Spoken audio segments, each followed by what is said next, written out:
আমাদের কাছে সবচেয়ে বড় মডেল হলো ডাকসু। ডাকসুতে ছাত্র শিবির বিজয় হয়েছে, তার মানে কি ওখানে কি মেয়েদের লেখাপড়া বন্ধ হয়ে গেছে, বা কোনো মেয়েকে জোর করে বোরকা পরাইছে? এবং কেউ বলতে পারবে না এটা। তো রাষ্ট্রীয়ভাবে যদি এই দল, এই জোট বিজয় হয়, তাহলে অবশ্যই নারীদেরকে সম্মান দেওয়া হবে এবং আমরা কোনো জোর করে কারোর উপর চাপিয়ে দেব না।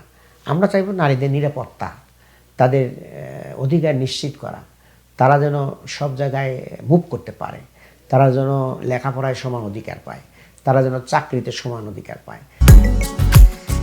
Walton Electric Kettle. Boil fast, live smart. তারা যেন ব্যবসায় সমান অধিকার পায়, উদ্যোক্তা হতে পারে, ট্রেনিং যেন সমানভাবে নিতে পারে, তারা যেন সরকারি আমরা যদি লোন দেওয়া এগুলো সেগুলো সব যেন সঠিকভাবে পায়, এই বিষয়গুলো আমরা নিশ্চিত করব। এবং পরিবেশটাকে আমরা নারী বান্ধব পরিবেশ তৈরি করব। যেমন আপনার ছোট বাচ্চা নিয়ে অফিস করে, তার ডে কেয়ারের ব্যবস্থা নাই, আমরা সেটার উদ্যোগ নেব। এরপরে আপনার রাস্তাঘাটে, মার্কেট, অফিস, বিভিন্ন জায়গায় নারী বান্ধব টয়লেটের সিস্টেম নাই, এগুলো আমরা নিশ্চিত করব। যাতায়াতের জন্য যানবাহনে পর্যাপ্ত নারীদের আসন নাই, এগুলো আমরা নিশ্চিত করব। নারীদের যে অধিকারগুলো রয়েছে এগুলো প্রতিষ্ঠা করব।